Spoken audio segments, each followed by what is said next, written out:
নমস্কার। Forum of voluntary অর্গানাইজেশনসের পক্ষ থেকে আমরা আবারও নিয়ে এলাম অন্য আঙিনার গল্পের একটি নতুন পর্ব। আজকের এই পর্বে আমাদের সামনে আছেন, আমার সাথে আছেন অনিন্দিতা মজুমদার, অনিন্দিতাদি, যিনি দীর্ঘদিন ধরে নারীর সুরক্ষা এবং অধিকার রক্ষার লড়াইয়ে নিজেকে সামিল রেখেছেন এবং সর্বোপরি সমাজসেবায় নিজের একটি অবদান এবং ভূমিকা তার আছে। আমরা আজকে তার সাথে কথা বলবো। নমস্কার অনিন্দিতাদি। নমস্কার। কেমন আছেন বলুন? ভালো আছি, এই যেরকম থাকা যায় পরিস্থিতিতে। প্রথমেই আমরা যেভাবে পর্বটা শুরু করি, প্রথমেই জেনে নিতে ইচ্ছে করছে আপনার ছোটবেলার কথা, শুরুর কথা। আমার ছোটোবেলাটা মূলত আমি কলকাতারই মেয়ে, তবে আমার বাবা ইস্ট পাকিস্তান থেকে আসা মানুষ। একদম খুব ছোটোবেলা 13 বছর বয়সে চলে এসেছিলেন এবং এখানে 17 বছর বয়স থেকে কাজকর্ম শুরু করে একদম নিজের জীবনটা গড়েছেন। এবং তবে আমার ছোটোবেলাটা কিন্তু মানে রেফিউজির মেয়ে বটে, কিন্তু সেভাবে কিন্তু বড় হয়নি। মানে বাবার অক্লান্ত পরিশ্রম, মা আবার এখান কৃষ্ণনগরের মেয়ে, এবং বাবা মার্চেন্ট নেভিতে কাজ করতেন। তো আমাদের বেশ সচ্ছল পরিবার ছিল। ছোটোবেলা থেকে বড় হওয়ার সাথে সাথে যেটা ছিল, আমরা 2 বোন, আমি ছোট, দিদি আছে, এবং বাড়িতে যেটা হয় ছেলে হলে ভালো হতো। এবং আমাদের ছোটোবেলার বড় হওয়াটা এরকম ছিল যে আমার মেয়েরা তো ছেলের মতো, মানে এইটা শুনে বড় হয়েছে। এবং আমার ছোটোবেলাটা খুব মনে পড়ে, বাবার সাথে নানান ধরনের কম্পিটিশন, কী ধরনের পাঞ্জা লড়ার কম্পিটিশন, আমরা দুজনে ভীষণ ঘামতাম, কে কত ঘামতে পারে, এই ধরনের কম্পিটিশন হতো। কিন্তু আমারও কোথাও ছোটোবেলায় না, মানে মাথায় এটা বসেছিল যে বাড়ির লোক তো কোথাও আমাকে ছেলের মতো দেখে, এবং সেটা আমার বেশ একটা গর্ববোধ হতো। যখন আমি ক্লাস 4-এ পড়ি, একটা প্রথম রিয়ালিটি চেক হলো। কীরকম? তখন আমার মাসিক শুরু হয়, এবং এখনও মনে আছে, গড়িয়াহাটে মা আর আমি বেরিয়েছি, এবং তখন বেশ ভিড়ের মধ্যে তখন প্রথম অনুভব করলাম একটা বেশ সিভিয়ার একটা সেক্সুয়াল হ্যারাসমেন্ট। এবং মাও কিছুটা বুঝতে পেরেছিলেন। পেছনের দিকে মাও আমার দিকে তাকাচ্ছেন, আমিও মার দিকে তাকাচ্ছি। মাও বুঝতে পারছে কি, কিন্তু মানে জিজ্ঞেস করার ওই সাহসটা পাচ্ছেন না। আমিও এটা কি বলবো বুঝতে পারছি না। তো দুজনা সাইলেন্ট, বাড়ি চলে এসে অ্যাজ ইফ কিছুই হয়নি। তো এইটা প্রথম একটা আমার ফিলিং হলো যে আসলে তো আমার আইডেন্টিটিটা অন্য কিছু। তো এইটা আমি পরে বড় হয়ে এটাকে র্যাশনালাইজ করেছি, কিন্তু এটা হয়তো আমার জীবনে একটা টার্নিং পয়েন্ট ছিল। এরপর তো পড়াশুনো করা এবং MA পড়তে পড়তে একটা সাবজেক্ট চুজ করা, যেখানে আমি কাজ শুরু করলাম জেলের ভেতরে মহিলাদের মধ্যে ক্রিমিনালিটির বেশি কম, সেখানে জেন্ডারের কোনো ভূমিকা আছে কি না। তো এটা করতে গিয়ে জেলের ভেতরে কাজ করা, মহিলাদের সাথে আলাপচারিতা করা, তো এটা দিয়ে এবার আমি মানে ইনসিডেন্টালি পড়াশোনায় বেশ ভালোই ছিলাম। তো আমার বাড়ির একটা এক্সপেকটেশন ছিল, যা হয় যে আমাদের বাড়িতে কিন্তু আমরা 2 মেয়ে এইভাবেই বড় হয়েছে, তোমায় নিজের পায়ে দাঁড়াতে হবে। কিন্তু এই দাঁড়ানোটার পেছনে 2টো ক্যাভিয়েট ছিল, যে স্কুল টিচারই করো তাহলে অনেক ছুটি পাবে, আসলে তো তোমাকে সংসারই করতে হবে, বিয়ে করতে হবে, এটাই মেন। তো তো যখন এই কাজটা আমি MA পড়তে পড়তে করি, এবং সেখান থেকে না কোথাও আমার মনে হয় এটাই বোধহয় আমার পারপাস, আমার ভালো লাগছে, এবং কোথাও নিজের যে প্রিভিলেজ নিয়ে বড় হওয়া এবং এইগুলো প্রশ্ন করতে থাকি। এবং ওই বয়সটাও এমন, তখন সবাই তো রেবেল করে, বাড়ি যা বলছে তার অপোজিটটাই করতে হবে।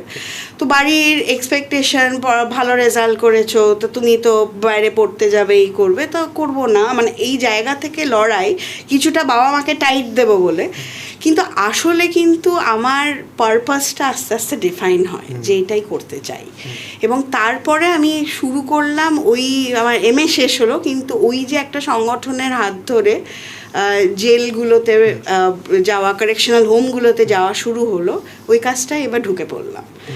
পড়তে পড়তে এবার মহিলাদের রাইটস নিয়ে খুব ভালো করে ঢুকে পড়লাম। এবং সেক্ষেত্রে আমার খুব কাছের বন্ধু, আমার পরিবারেও ডোমেস্টিক ভায়োলেন্স, পারিবারিক নির্যাতনের ঘটনা অনেকের সাথে ঘটতে দেখলাম। সেখানে আমার প্রতিবাদ, সেখানে একটা সংগঠনের পাশে থাকা, তো এইগুলো চলতে থাকে। মোটামুটি বুঝে গেলাম এটাই করব।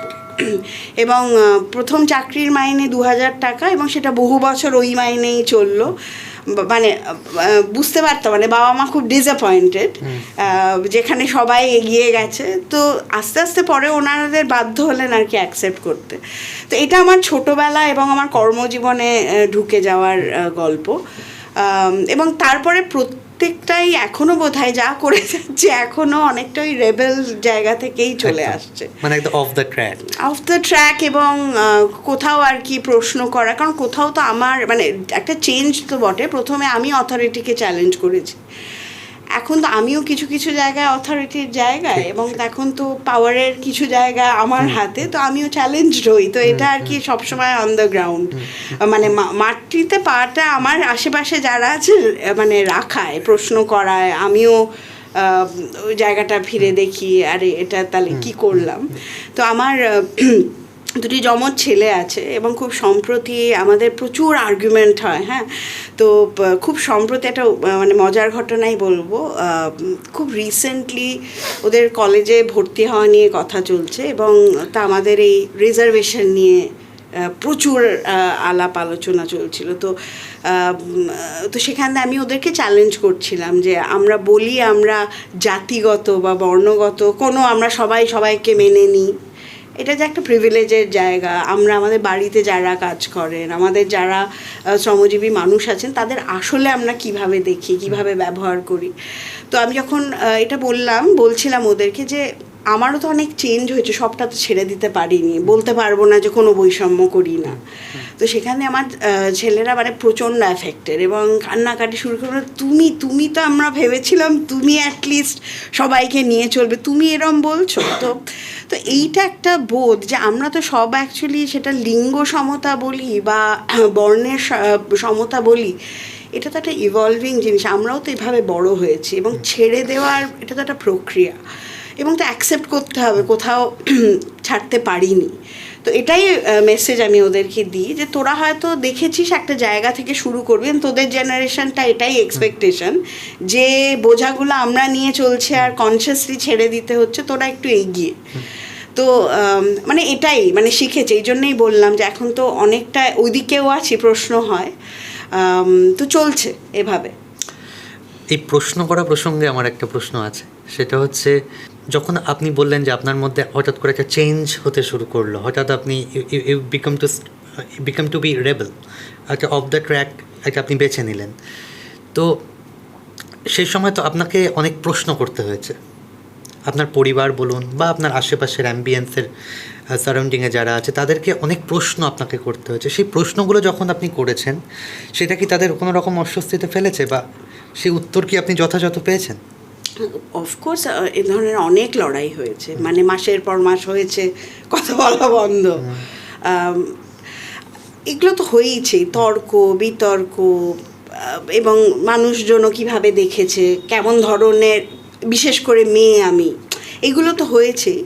কিন্তু এখন এটাকে না আমার কাজের জায়গাতেও যেটা আমার মনে হয়েছে যে এই যে এটা তো ভিন্ন দৃষ্টিভঙ্গি, এবং এই দৃষ্টিভঙ্গিগুলো তো কিছু অভিজ্ঞতা থেকে উঠে এসেছে। তো তাদেরও দৃষ্টিভঙ্গিটার কিছু লজিক তো তারা মনে করেছে যে এইগুলোই কাজ করে। তো এই যে পাওয়ারের কথা, অ্যাকচুয়ালি তো এটাকে পাওয়ারটাকে শিফট করার চেষ্টা। তো এই পাওয়ার শিফট করার জায়গায় আমার মনে হয় যেটা খুব জরুরি সেটা হচ্ছে একটা সমানুভূতি ডেভেলপ করা, এমপ্যাথি। আমরা যদি এইভাবে রেজিস্ট করি যে তুমি সব ভুল আমি ঠিক, তাহলে আর একজন মানুষ কিন্তু পরিবর্তন হয় না। তো তখন ছোট ছিলাম, তখন ওইভাবেই মনে হয়েছে যে সারাক্ষণ প্রতিরোধ করে প্রতিবাদ করে মানুষটা চেঞ্জ হবে। কিছুটা সেটা কার্যকারী হয়েছে তো বটেই, কিন্তু আবার পরে যেটা মনে হয়েছে যে কিভাবে যদি আরেকটু ডায়ালগ করা যেত, তাদের অস্বস্তির জায়গাটা, তাদের বিশ্বাসের জায়গাটাও যদি গ্রহণ করা যেত এবং সেটা নিয়েও যদি একটু অন্যভাবে আলোচনাটা যেত, তাতে সবই হয়তো পাল্টাতো না, কিন্তু হতে মানে ভাবার সুযোগ সবাই, মানে এটা আমাদের কোথাও বিশ্বাস করতে হবে যে এভরিবডি ক্যান চেঞ্জ। তো সেইটা যদি করি তাহলে কীরকমভাবে চেঞ্জটা হবে, সেইটা আমার মনে হয় সব থেকে বড় কথা। ওটা যদি হতো তাহলে মানে ইন দ্যাট কেস মানে communication would be much smoother, একদম ইজিয়ার। অ্যাকসেপ্টেন্সটাও আমাকেও গ্রহণ করা, আমারও তাদেরকে গ্রহণ করার অনেক, ওই যে লড়াই অনেক, তো ওটার মধ্যে তো অনেক এনার্জি চলে গেছে, একদম একদম। সেটাকে একটু কনজার্ভ করে আরেকটু করা যেতে পারতো, এবং সেই এনার্জিটা অন্যদিকে দেওয়া যেত। একদমই তাই। এখানে মানে আমাদের এই অন্যহিনার গল্পর যে আমরা বিভিন্ন এপিসোড করি, সেখানে না বিভিন্ন রকম মানুষ আসেন আর কি। তারা কেউ প্রচণ্ড ডেপ্রাইভড, একেবারে প্রত্যন্ত অঞ্চলের খেটে খাওয়া মানুষ, আবার কেউ কেউ এরকম তারা হয়তো সোকল্ড একটা প্রিভিলেজ ক্লাস থেকে বিলং করেন, কিন্তু তারপরেও তাদের মধ্যে একটা অদ্ভুত অভাববোধ রয়েছে, একটা অধিকারহীনতা রয়েছে আমি যদি বলি। তো কোথাও গিয়ে তাদের বক্তব্য দুটো ক্ষেত্রেই মিলে যায়। হ্যাঁ, তো সেক্ষেত্রে আমি যতদূর আপনার সম্বন্ধে জানি সেটা হচ্ছে আপনি মহিলাদের সার্বিক অধিকার রক্ষার লড়াই নিয়ে অনেক দিন কাজ করেছেন, লড়াই করেছেন। সেখানে আমি জাস্ট আপনার অনুষ্ঠান শুরু হওয়ার আগেই আপনি দেখছিলাম যে আপনার হাতে একটি কাগজ, সেখানে আমাদের ইস্তেহার লেখা। তো ওই ব্যাপারটা নিয়ে আমাকে একটু বলুন যে এই ব্যাপারটা কি, মানে এই ইস্তেহারটা কি নিয়ে। বেশ, বলি। তার আগে আপনি যে প্রশ্নটা করলেন সেটাও একটু বলি, যে কোনো কাজ না, মানে এই যে বললেন আমি এত বছর যে কাজ করেছি, এটা কিন্তু এরকম নয় যে কেউ ডিপ্রাইভড আমি গিয়ে তাদেরকে সলিউশন করি। তার লড়াই যদি আমার লড়াই এক কোথাও না হয়, তাহলে কিন্তু আমি দিচ্ছি সে নিচ্ছে, সেটা কিন্তু ইকুয়ালিটির জায়গা নয়, বা সেটা কিন্তু পাওয়ার চেঞ্জেরও ব্যাপার নয়। তো লড়াই, মহিলা হওয়ার তো কিছু লড়াই আছে। আমরা অনেক সময় লড়াইটাকে দেখি, যদি বলি যে ধরুন নির্যাতনের কথা, যে সেখানে মারধর গালিগালাজ হলে নির্যাতন, কিন্তু সেটা তো দেখতে পাই আমরা, কিন্তু অনেকটা জিনিস হচ্ছে কন্ট্রোল, অনেকটা জিনিস হচ্ছে ডিগনিটির কথা, যেখানে আর একজন আমাকে কিন্তু সম জায়গায় দেখছে না, এবং সেই কারণেই কিছু জিনিস আমার উপর চাপিয়ে দেওয়া হচ্ছে, আমাকে কন্ট্রোল করার চেষ্টা করা হচ্ছে। এটা কিন্তু খুব একটা সাটল জিনিস। তো মহিলাদের জেন্ডার ইকুয়ালিটি বুঝতে গেলে বা রাইটস বুঝতে গেলে কিন্তু এই জায়গাটাকে ভালো করে বুঝতে হয়। সেখানে কিন্তু অনেক সিমিলারিটি, মানে আমাদের গল্পগুলো, এই মহিলাদের গল্প গুলো এক হয়ে যায়। আমি একটা জাস্ট রেফার করবো, আপনি আগে একটা কথা বলছিলেন যে মহিলাদের গল্পগুলো এরকম একই রকম বোরিং হবেই, তো কারণ এই লড়াই তো সেই চলে আসছে, আরও চলবে। আমাদের ইউএনএ, আমি নামটা ভুলে যাচ্ছি, বলছে 150 বছর আরও লাগবে যখন আমরা ইকুয়ালিটিটাকে সামনে দেখতে পারবো, জেন্ডার ইকুয়ালিটি। তো এই জায়গায় তো আমরা রয়েছি, ইট ইজ নর্মালাইজড। এটাকে নিয়ে কথা বলার আর দরকার নেই, একই ঘ্যানঘ্যানানি কথা, কারণ এর কোনো এই যে চেঞ্জটা কিন্তু কিভাবে করব সেটা জানা নেই। আমাদের ইশতেহার কিন্তু এমনই একটা বিষয়, একটু বলতে চাই আমাদের ইশতেহারটা কি একটু বলবো। আমি মৈত্রী বলে একটি নেটওয়ার্কের একজন মেম্বার। মৈত্রী একটি মহিলাদের একটা অটোনমাস মুভমেন্টের থেকে গড়ে ওঠা একটা নেটওয়ার্ক, এবং বেজিং কনফারেন্স, যেটা 1995 বেজিং কনফারেন্স, যেটা প্রথমবার ইন্টারন্যাশনালি এটা জানায় যে মহিলাদের রাইট, উইমেন্স রাইটস আর হিউম্যান রাইটস, এটা আলাদা করে মহিলাদের এস্টাবলিশ করতে হয়েছে। যে হিউম্যান রাইটস বললেই কিন্তু মহিলাদের রাইটস হয় না, কারণ সবাই যে সমস্যার মধ্যে থাকে, মহিলা হওয়ার জন্য কিছু বাড়তি সমস্যা আছে, সেটা ওই গোল গোল করে বলে দিলে হবে না। তো বেজিং কনফারেন্স এই জিনিসটা অ্যাকসেপ্ট করে যে উইমেন্স রাইটস আর হিউম্যান রাইটস। সেখান থেকে কিন্তু অনেক অর্গানাইজেশন গড়ে ওঠে মেয়েদের রাইটস নিয়ে কাজ করার। তো মৈত্রীর 1996-এ গড়ে ওঠা এরকমই একটা নেটওয়ার্ক, যেটা অটোনমাস মহিলাদের মুভমেন্ট এবং ইন্ডিভিজুয়ালদের একটা জোট। তো এই জোটটা কিন্তু একদমই, এর কোনো ফান্ডিং নেই, এটা মানে নন ফান্ডেড, একদম অ্যাডভোকেসি বেসড একটা গ্রুপ, যে কী করে মহিলাদের রাইটস আমরা তুলে ধরবো। এবং আস্তে আস্তে মহিলাও কিন্তু একটা, যেটা বললাম, হোমোজিনিয়াস কোনো গ্রুপ নয়। আস্তে আস্তে কিন্তু মৈত্রী কিন্তু ভিন্ন লিঙ্গের মানুষ, ভিন্ন লিঙ্গের মহিলা, ভিন্ন লিঙ্গের মানুষ যাদের শরীর হতে পারে মহিলাদের, কিন্তু তারা পুরুষ মনে করেন, ট্রান্স মেন, এদেরকেও কিন্তু একসাথে নিয়েই কিন্তু মৈত্রীর একটা জোট। তো যখন সেফটি নিয়ে কথা, এবং এই সেফটি, মহিলাদের নিরাপত্তা নিয়ে তো লড়াই এবং আলোচনা তো চলেই আসছে, কিন্তু এটা নিয়েও যখন আরেকটু পশ্চিমবঙ্গে এটা নিয়ে বেশি বেশি কথা হচ্ছে, তখন মৈত্রীর পক্ষ থেকে 23 শেষের দিকে 24 সালে আমরা ঠিক করি যে আমরা এটা বিভিন্ন জেলায় এবং গ্রাম শহর পেরিয়ারবান মিলিয়ে মহিলাদের থেকে এবং ট্রান্স মানুষের থেকে শোনার চেষ্টা করব সেফটি মানেটা কী, এবং সেফটিহীনতা বা সুরক্ষাহীনতায় মানেটাই বা কী। তো সেটা নিয়ে আমরা একটা স্টাডি করলাম, একটা সেফটি অডিট। তো সুরক্ষা নিরীক্ষা একটা করলাম আমরা 244 জন মহিলাদের নিয়ে। সেখান থেকে যেটা বেরিয়ে এলো, মানে খুব অজানা কিছু না, এটা বলতে পারবো না নতুন কিছু এসেছে, কিন্তু যেটা এসেছে সেটা খুব গুরুত্বপূর্ণ। প্রথম কথা, কেবলমাত্র 12% জানালেন যে তারা পাবলিক স্পেসে সুরক্ষিত বোধ করেন যে কোনো সময়। আচ্ছা, তার মানে হচ্ছে উল্টোটা বুঝে নিন কি অবস্থা। 40% বললেন তারা কিন্তু নিয়মিতভাবে বিভিন্ন ধরনের যৌন হেনস্থা এবং যৌন হেনস্থার আশঙ্কা ইনক্লুডিং রেপ, এই ভয়ে ভয়ে কিন্তু তারা পাবলিক স্পেস ইউজ করেন এবং করেছেন। আর যেটা বললেন 40% জানালেন, 34% জানালেন যে তারা খুব স্ট্র্যাটেজিকভাবে কিছু কিছু জায়গা তারা যেতে পারেন, কাজ করতে যেতে হবে, বেরোতে হবে, তাহলে আমরা ঠিক করে নিই এই জায়গাতে যাব না, সন্ধ্যের আগে ফেরত আসবো, তা বাড়িতে ফেরার আগে একে ফোন করে ডেকে নিতে হবে। তার মানে সুরক্ষিত থাকার লড়াই মানে হচ্ছে প্রত্যেক দিন স্ট্র্যাটেজি করে যুদ্ধ বেরোনো। ঠিক। তাহলে এটা হচ্ছে নর্মাল ব্যাপার, এটা না করলে তোমায় ঘরের মধ্যে বসে থাকতে হবে। তাহলে এইটা হচ্ছে বাস্তব। তাহলে এইটা যদি বাস্তব হয়, তাহলে প্রশ্ন ওঠে এটা বাস্তব কেন আমরা মেনে নিচ্ছি?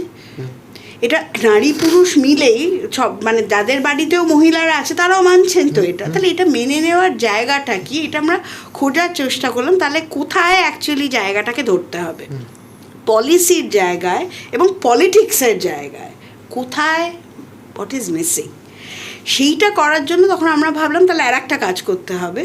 এবার আমরা পলিটিক্যাল পার্টিদের ইশতেহারগুলো, 21 সালের ইশতেহারগুলো দেখি, বোঝার চেষ্টা করি নারী সুরক্ষা নিয়ে এবং জেন্ডার ডাইভার্স পার্সনের সুরক্ষা নিয়ে তারা কি ভাবছেন, কি স্কিম নিয়ে আসছেন, কি চিন্তায় আসছেন।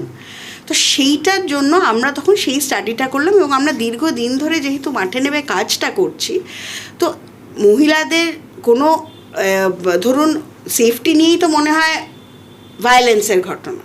আর এই স্টাডিটা থেকে কিন্তু আর একটা বড়ো জিনিস উঠে এলো, মেয়েরা কিন্তু বলে দিলেন সেফটির মানে নির্যাতন বন্ধ হয়ে গেলেই আমার সেফটি এসে গেল, তা একদমই নয়। সেফটি মানে হচ্ছে ফ্রিডম অফ অপরচুনিটি, সুযোগ থাকতে হবে, সুযোগটা নেওয়ার জন্য ব্যবস্থা থাকতে হবে। সুযোগ আছে, খাতায় কলমে বলে দিলাম যে তুমি থানায় যেতে পারো। এবার আমি থানায় যখন আমি ডোমেস্টিক ভায়োলেন্সের একটা কেস রেজিস্টার করব, তখন আমাকে উল্টে বলা হচ্ছে এরম মারধর তো হয়, এ আমার বলার কি আছে, তুমি ভীষণ বেড়ে পাকা মহিলা। তো বলা হলো মাছ কাটতে জানবে না তো দুঘা দেবে না, একটা মহিলা হয়ে জন্য তো তুমি মহিলা হয়ে একটা বিয়ে করে এসে তো তুমি ঠিক মতো করতে পারবে না, তো তোমাকে পেটাবে না। এত কথা ফোনে বলছে, বাড়িতে সারাক্ষণ এত কথা, বাপের বাড়িতে এত কথা আবার কি, তো দুঘা দেবে না, তো ডিসিপ্লিন করা তো কাজ। তাহলে এইটা যদি দাঁড়ায় তাহলে তার জাস্টিস, তাহলে তো পুলিশ রয়েছে, আইন রয়েছে, কিন্তু সে জাস্টিসটা পাবে কেন? বা পাড়ার লোক বলবে আমাদের পাড়ার মেয়েরা থানায় যায় না। তাহলে এইটা মানে আমার সিস্টেম আছে কিন্তু অ্যাক্সেসেবল কত, তো এইগুলো আমরা দেখলাম, আমাদের অভিজ্ঞতা রয়েছে কিভাবে চলছে, সেই জায়গা থেকে আমরা এই কাজটা করলাম। করে আমাদের মনে হলো যা পাচ্ছি আমরা, এইটাকে শুধু মৈত্রীর এই কয়েকজন, মৈত্রীর 80 জন 100 জন বললে হবে না, এটাকে একটু বড়ো আকারে নিতে হবে। তখন আমরা এটা নিয়ে আলোচনা শুরু করলাম, ভিন্ন আরও নেটওয়ার্কগুলো, right to food, disability forum, disability activist forum, trans queer network, যে তোমাদের অভিজ্ঞতাগুলোকে আমরা তাহলে একসাথে মিলে এই কাজটা করি। সেইটা হচ্ছে মাসখানেক আগে আমাদের ইশতেহারের জন্ম। তো আমাদের ইশতেহার যেটা করছে সেটা হচ্ছে আমরা যেটা নিয়ে আসছি সত্যি একটা ইশতেহারের মতো, যে আমরা কিন্তু ভারতের, এবং যেহেতু পশ্চিমবঙ্গে এখন ইলেকশন, আমরা কিন্তু ইকুয়াল নাগরিক। তাহলে আমাদের এজেন্ডাটা সিরিয়াসলি তো নিতে হবে এবং মিডিয়ার কাছেও এটাকে বার্তাটা নিয়ে আসা যে যা তোমরা ইস্যু হিসাবে দেখাচ্ছ এটাও তো ইস্যু। তাহলে আমাদের তিনটে উদ্দেশ্য আমাদের ইশতেহারকে নিয়ে। একটা হচ্ছে জনগণের কাছে এবং মহিলাদের কাছে, জেন্ডার ডাইভার্স মানুষজনের কাছে এটা বলা যে এটা ইস্যুতে, ইস্যুটাকে দাবি হিসাবে তুলতে হবে, অ্যাওয়্যার হতে হবে। ভোট দেওয়ার আগে এটাকে একটা ইস্যু করতে হবে। কে রুটি বেলছেন ভোট চাইতে গিয়ে ভালো কথা, কিন্তু এইটা নিয়ে কী করছে প্রশ্ন করতে হবে। দ্বিতীয়ত হচ্ছে যে যেটা হচ্ছে যে মিডিয়ার কাছেও বার্তা যে এটাকে ইস্যু করো, মানুষের কথাগুলো বলো। আর 3 নম্বর হচ্ছে রাজনৈতিক দলগুলোর কাছে বলা যে ইশতেহার বের করার আছে, এই দাবিগুলো সিরিয়াসলি নিতে হবে। তো আমরা মূলত 5টা বড় মাপের, বড় দাগের আমরা দাবি তুললাম। প্রথম যে দাবিটা আমরা তুলেছি আমাদের ইশতেহারের থেকে, সেটা হচ্ছে যে মহিলাদের একটা আলাদা ডিপার্টমেন্ট করতে হবে। উইমেন অ্যান্ড চাইল্ডটা একসাথে হয়, যার ফলে অধিকাংশ যে বাজেট বরাদ্দ হয় সেটা হয় শিশুদের জন্য, যেটা উচ্ছিষ্ট পড়ে থাকে সেটা মহিলাদের জন্য, এবং তাও সেটাকে নিয়ে এটা এখন লাগছে না, অন্যদিকে চলে গেল। তাহলে আমাদের প্রথম দাবি হচ্ছে মহিলাদের আলাদা ডিপার্টমেন্ট করতে হবে এবং সেখানে খুব স্পেসিফিক বাজেট নিয়ে আসতে হবে। এবং বাজেট নিয়ে এলে হবে না, আমরা যখন এই কাজটা করলাম তখন আমরা বিভিন্ন পাবলিক ডোমেনে দেখছিলাম বাজেট খরচা হয়েছে, কোথায় খতিয়ান, কোথা থেকে পাবো, কত বাজেট বরাদ্দ ছিল, কত টাকা খরচ হয়েছে।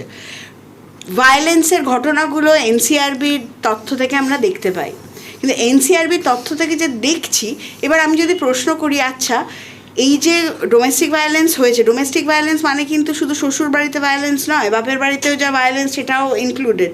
যদি আমি বুঝতে চাই আচ্ছা তাহলে আমার বাপের বাড়িতে কতটা ভায়োলেন্স হয়েছে, এবং একজন প্রতিবন্ধী মেয়ে বা ট্রান্স পার্সন তার উপর কি যেই যদি পাই কোনো ডেটা নেই, তাহলে এই যে ডেটা কালেকশন, এই যে রাজনীতিটা, আমার ভায়োলেন্সটাকে বোঝার আমাদের কাছে কোনো টুল নেই। তাহলে এইগুলোও একটা দিক কিন্তু এলো। তাহলে ইশতেহারের প্রথম যে জায়গাটা যেটা বললাম যে মহিলাদের জন্য আলাদা একটা ডিপার্টমেন্ট, তার জন্য স্পেসিফিক বাজেট, এইটা আনতে হবে। দ্বিতীয় আমাদের দাবি হলো যে ডেটা তোমাকে শেয়ার করতে হবে এবং সেই ডেটাটা পাবলিকলি অ্যাভেলেবল হতে হবে। আমি জানতে চাই যে কতজন হয়েছে, এবং সেটার একটা ডিসঅ্যাগ্রিগেট হতে হবে বর্ণ, ধর্ম, জেন্ডার, এই জায়গা থেকে। 3 নম্বর যে দাবিটা আমরা নিয়ে এলাম যে ভায়োলেন্সের যে ইম্প্যাক্ট, সেটার কিন্তু একটা মারাত্মক শারীরিক এবং মানসিক একটা প্রভাব আছে। ভায়োলেন্সের বিষয়টাকে কিন্তু একটা পাবলিক হেলথ ইস্যু ডিক্লেয়ার করতে হবে। আমরা কোভিডেও দেখেছি, তারপরেও দেখেছি যে কীরকমভাবে, এবং এটা নিয়েও তো এখন কথা হচ্ছে যে যেভাবে যে সোশ্যাল মিডিয়ার ইউজ, সোশ্যাল মিডিয়ার মাধ্যমে ক্রাইম, এই যে তার প্রভাব ইয়াঙ্গার জেনারেশন এবং মহিলাদের ওপর, যখন একটা ছবি পাঠিয়ে দেওয়া হচ্ছে তার যে প্রভাব মানসিক জায়গায়, তাহলে ভায়োলেন্সটার সাথে যে হেলথের যে লিঙ্ক, তাহলে পাবলিক হেলথ ইস্যু এটাকে করতে হবে। সো এটা হলো আমাদের 3 নম্বর। 4 নম্বর যেটা আমরা বললাম আমাদের বড় জায়গা থেকে, আর্টিকেল 15 নম্বর কনস্টিটিউশনের ধারা যখন ডিফাইন করছে ডিসক্রিমিনেশনের, কাদের ওপর ডিসক্রিমিনেশন, সেখানে আমরা দেখছি ডিসেবিলিটি এবং জেন্ডার ডাইভার্সিটি, মানে জেন্ডার রয়েছে কিন্তু সেক্সুয়ালিটির, সেক্সুয়াল ওরিয়েন্টেশনের কথাটা কিন্তু নেই। আমাদের এটাও দাবি, ওটাকে এক্সপ্যান্ড করা হোক। এবং এইটা শুধু পশ্চিমবঙ্গ থেকে দাবি হতে তো হবে না, এটা তো একটা পার্লামেন্টে এটাকে নিয়ে আসতে হবে। কিন্তু আমরা চাইছি যে প্রত্যেকটা রাজনৈতিক দল এটাকে নিয়ে লড়ুক। এটা অন্তত পশ্চিমবঙ্গের, এটা আমাদের দাবি, এটাকে নিয়ে লড়তে হবে। আর 5 নম্বর যেটা আমরা চাইছি, ডেমোক্রেটিক অ্যাকাউন্টেবিলিটি। নাগরিক হিসেবে আমরা 5 বছর বাদে আমরা ভোট দিয়ে মানুষজন আমাদেরকে প্রতিনিধিত্ব করে, সে কাজ করছে কি না, আমাদের হাতে আর কি ক্ষমতা আছে?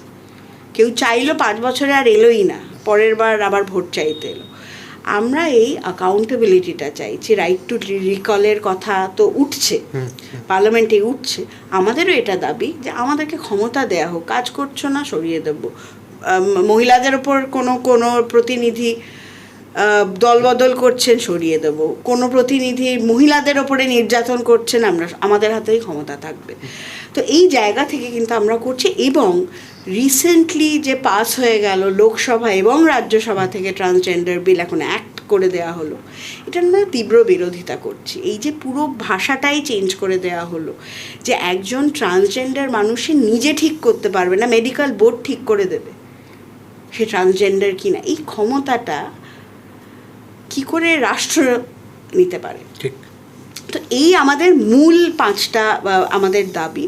এবং আমরা আমাদের ইশতেহারে যেটা করেছি সেটা হচ্ছে, আমাদের ইশতেহারে কিন্তু আমরা একটা ভেঙে ভেঙে বলেছি যে এইটা আমরা যেটা আপনি বললেন, মূল যেটা আমরা যেটা মিসিং পেয়েছি সেটা হচ্ছে অ্যাকাউন্টেবিলিটির প্রশ্ন।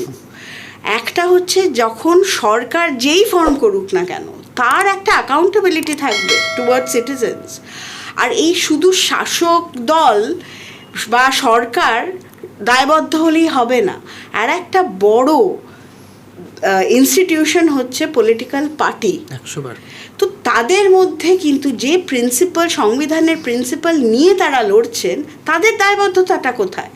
যখন আমি চাইছি ভায়োলেন্স এগেনস্ট উইমেন থামুক, তাহলে কি কোড অফ কন্ডাক্ট আছে যে তারা কি ধরনের ব্যবহার করবেন, কি ধরনের কথা বলবেন, কি করবেন? আমাদের বিধানসভায়, লাস্ট বিধানসভায়, এখন কারেন্ট আর কি, বিধানসভায় 22 জন বিধায়ক নিজেরা ডিক্লেয়ার করেছেন ক্রাইমস এগেনস্ট উইমেনের তারা চার্জশিটেড কেস রয়েছে। তারা আবার মানে তারা তো আমার টিকিট পেয়েছেন। এই দায়বদ্ধতা তো পার্টিদের নিতে হবে, যে কাদেরকে তারা দিচ্ছেন, তারা কেমন ধরনের মহিলাদের সম্মানের দিকটা কিভাবে দেখছেন। তাহলে এইটা আমরা প্রশ্ন রেখেছি। যে sexual harassment and work place, পার্টিতে এতগুলো মহিলা আসেন যান, মেম্বার রয়েছেন, পার্টির দ্যাটস আ ওয়ার্ক স্পেস। সেখানে পশ অ্যাপ্লিকেবল একদম লোকাল কমিটি, কমপ্লেন্স কমিটি থাকবে না কেন? তার মেম্বার কারা, কে জানে, খুঁজে কেন নাম পাচ্ছি না? তাহলে এগুলো কিন্তু দায়বদ্ধতা তাদের দিতে হবে। আর একটা আমরা ডিমান্ড করেছি 50% রেপ্রেজেন্টেশন মহিলা এবং জেন্ডার ডাইভার্স পারসন, বিভিন্ন ধরনের মহিলা, যে ইন পলিটিক্স। যদি আমি পঞ্চায়েত ব্যবস্থাপনা, আমার লোকাল গভর্নেন্সে আমি আনছি, কিন্তু তারা আসবেন কোথা থেকে? তাদের আসতে গেলে তো আমার পার্টির ভিতরে তাদেরকে আনতে হবে, তাদেরকে মেন্টরিং করতে হবে, তাদের জন্য প্রোগ্রাম থাকতে হবে। সেটা কোথায়? তাহলে সেইটা আমরা দাবি রেখেছি। এবং লিডারশিপের জায়গায় মেয়েদেরকে শুধু টোকেনিজম না, আমি 50 বলেছি 50টা দিয়ে দিলাম, ব্যাপারটা তো নয়। তাদের মেন্টরিং প্রক্রিয়া কি, লিডারশিপ ডেভেলপমেন্টের তাদের জায়গাটা কি? তাহলে এইগুলো আমরা দাবি রেখেছি। আমরা দাবি রেখেছি একটা সার্ভাইভার সেন্টার জাস্টিস, সেটার মানে কি আমরা ডিফাইন করে দিয়েছি।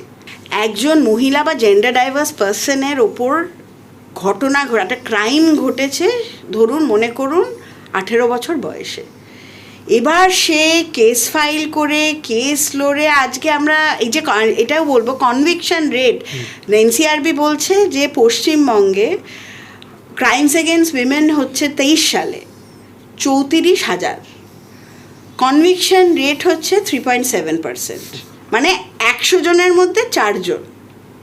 আর এই 34,000 মানে তো রিপোর্টেড, আনরিপোর্ট তো ছেড়েই দিন। তাহলে এই যে মানে আমার জুতোর শুকতলা সব ক্ষয়ে যাবে, বাচ্চা থাকলে বড় হয়ে যাবে, আমি বুড়ো হয়ে যাব, মানে এক্সশন, এবং তারপরে তাকে দাঁড়িয়ে বলতে হবে প্রমাণ করো কি হয়েছিল। তো এই যে ব্যাপারটা, ফাস্ট ট্র্যাক কোর্ট বলা হচ্ছে, কিন্তু তথই বচ ডোমেস্টিক ভায়োলেন্স অ্যাক্ট বলছে 90 দিনের মধ্যে কেস শেষ করতে হবে। কোথায় হচ্ছে? বছরের পর বছর। তাহলে এগুলো নিয়ে তো সিস্টেম ফিক্স করতে হবে।